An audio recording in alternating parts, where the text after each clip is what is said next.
सुंदरवन जंगल में बहुत सारे पशु पक्षी मिलजुल कर रहा करते थे।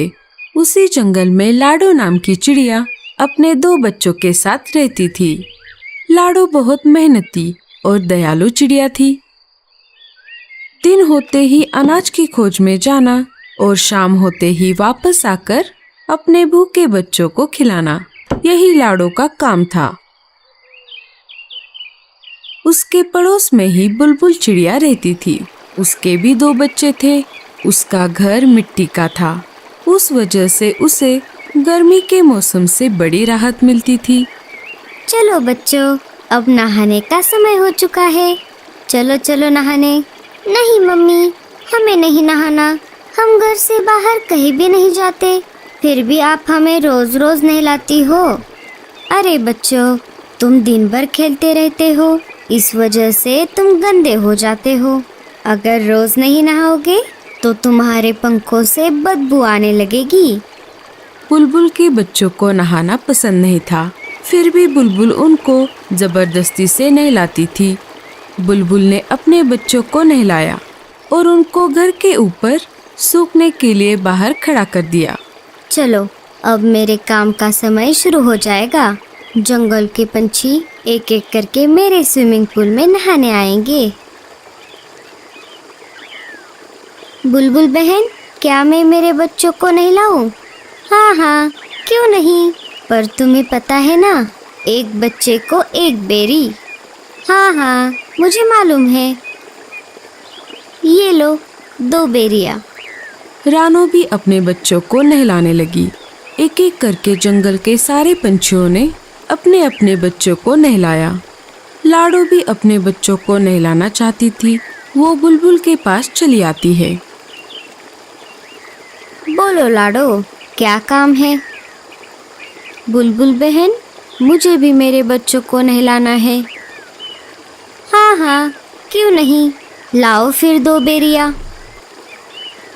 अभी तो मेरे पास बेरिया नहीं है बहन, जब मैं पहाड़ी इलाकों में जाऊंगी तब बेरिया लेकर आऊंगी और तुम्हें दे दूंगी। नहीं नहीं, ऐसा नहीं चलेगा। बेरिया नहीं तो स्विमिंग पूल में एंट्री भी नहीं। ठीक है बच्चों, चलो।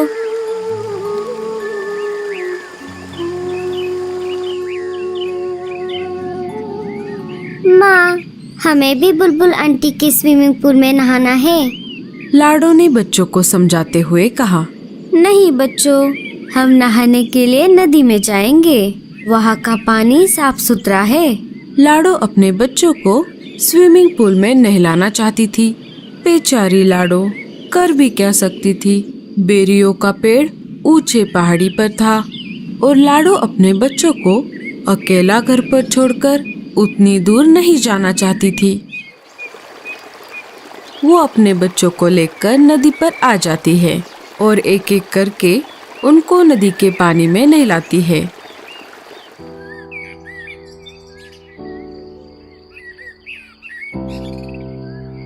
अरे लाडो, ऐसे उदास क्यों बैठी हो? क्या कुछ परेशानी है? अरे नहीं कालू भैया, ऐसी कोई बात नहीं है। सोनू मोनू को बुलबुल चिड़िया के स्विमिंग पूल में नहाने की बहुत इच्छा है, लेकिन वो नहाने के बदले बेरियों की मांग कर रही है और अभी तो मेरे पास बेरिया नहीं है। बेरिया लाने के लिए मुझे ऊंचे पहाड़ी पर जाना होगा, पर मैं मेरे बच्चों को घर पर अकेला छोड़कर उतनी दूर नहीं जा सकती। बस इतनी सी बात, मैं हूँ ना, मैं पहाड़ी इलाकों में जाकर बेरिया ले आऊंगा। बड़े आए जाने वाले। क्यों जी, आपके पास कोई दूसरा काम नहीं है क्या? ना बीवी है ना बच्चे। आप एक काम करो, सारे पंछियों के काम फोकट में करो। अरे गोरी, मैं तो ऐसे ही कह रहा था। मैं पहाड़ी इलाकों में जाता रहता हूँ ना, इसीलिए मैंने ऐसा कहा। तुम भी ना गोरी। बहुत दिनों से जग्गू सेब मांग रहा है, क्या आपने लाकर दिया? कोई जरूरत नहीं है किसी की मदद करने की। अब सीधा मेरे साथ घर चलो। कालू कौवा वहाँ से चला जाता है। मम्मी, मुझे भी स्विमिंग पूल में नहाना है। अरे जग्गू, तुझे नहाने की कोई जरूरत नहीं है, तू तो वैसे भी साफ सुथरा है। लाडो उदास बैठी थी कि तभी वहाँ पर भूरा कौवा आ जाता है। भूरे ने सारी बात सुन ली थी। लाडो, तुम परेशान क्यों होती हो? मैंने अभी अभी सब सुन लिया है। तुम एक काम क्यों नहीं करती? मैं तुम्हारी बच्चों की देखभाल करता हूँ। तुम पहाड़ी इलाकों में जाकर बेरिया लेकर आओ। लाडो को भूरे पर बिल्कुल भी भरोसा नहीं था, लेकिन उसे बच्चों को स्विमिंग पूल में नहलाना भी था। फिर भी लाडो ने भूरे से पूछा, लेकिन तुम मेरी मदद क्यों कर रहे हो? अरे, मैं भी बहुत दिनों से बेरिया खाने की सोच रहा हूँ। तुम आते समय मेरे लिए भी बेरिया लेकर आना। अच्छा, ठीक है, तो मैं चलती हूँ। तुम मेरे बच्चों का ध्यान रखना। लाडो बेरिया लाने के लिए पहाड़ी इलाकों की ओर चल पड़ती है। अरे वाह, ये तो बहुत अच्छा हुआ। मुझे पता चला है पहाड़ी इलाकों से हमारी जंगल की ओर तेज तूफान आ रहा है।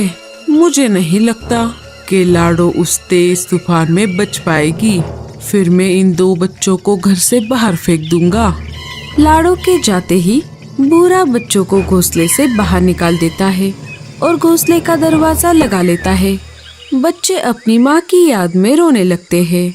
इधर लाडो जैसे तैसे करके आगे बढ़ती रही। वैसे ही तेज हवा भी बढ़ने लगी। लगता है इस तेज तूफान में मैं उड़ नहीं पाऊंगी। लाडो चिड़िया हार मानने वालों में से नहीं थी। बड़ी कठिनाइयों का सामना करते हुए वो आगे बढ़ती रही। तभी उसके सामने से मीनू मौसी उड़ते हुए आ जाती है। अरे लाडो, ये क्या कर रही हो? चलो वापस। बारिश के साथ साथ बहुत बड़ा तूफान भी आने वाला है। अच्छा, ठीक है मौसी। वो दोनों वापस जंगल में आ जाती है। लाडो, बहुत तेज बारिश शुरू हो गई है। तुम एक काम करो, बारिश रुकने तक मेरे घर में रुक जाओ। बारिश थमते ही चली जाना। दोनों मीनू मौसी के घोंसले के अंदर चली जाती है। बारिश अपने जोरों पर थी। मेरे बच्चे ठीक तो होंगे ना? इधर बेचारे बच्चे तेज बारिश में भीग रहे थे। वो दोनों एक पेड़ की डाली पर बैठ जाते हैं, जहाँ पर कम बारिश का पानी आ रहा था। तभी उनको उस पेड़ के तने से आवाज आती है, बच्चों इधर आओ। बच्चे अंदर चले जाते हैं। इधर भूरा कौवा मजे में घोड़े बेचकर सो रहा था। तभी एक तेज हवा का झोंका आ जाता है और भूरे कौवे का घोंसला पानी में गिर जाता है। भूरा घर का दरवाजा खोल नहीं पाता और वो डूब जाता है। थोड़ी देर बाद बारिश कम हो जाती है। लाडो वापस अपने बच्चों को देखने उसके घोंसले की तरफ आ जाती है और देखती है तो क्या, उसका घोंसला तो वहाँ पर नहीं था। वो सब तरफ खोज करने लगती है। तभी उसे बुलबुल चिड़िया मिट्टी में दबी हुई दिखाई देती है। लाडो, मुझे बचाओ। मेरा मिट्टी का घर बारिश में गल गया और मैं मिट्टी में धंस गई। अपनी जान की परवाह न करते हुए लाडो बुलबुल चिड़िया को गीली मिट्टी से बाहर निकालती है। लाडो, मुझे माफ कर दो। मैंने तुम्हारे साथ बहुत बुरा बर्ताव किया। लाडो बुलबुल को कुछ न बोलते हुए अपने बच्चों को खोजने लगी। तभी पेड़ के तने से बच्चे बाहर आ गए और अपनी माँ को पुकारने लगे, माँ, हम यहाँ पर हैं। लाडो अपने बच्चों को देखकर बहुत खुश हो गई। अरे मेरे बच्चों, तुम कहाँ पर गए थे?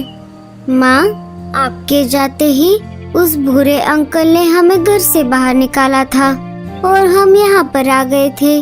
हमें इन बूढ़ी दादी ने बचाया। माँ जी, आपका बहुत बहुत धन्यवाद। अगर आप मेरे बच्चों को आसरा ना देती तो मेरे बच्चे इस तेज बारिश को सह नहीं पाते।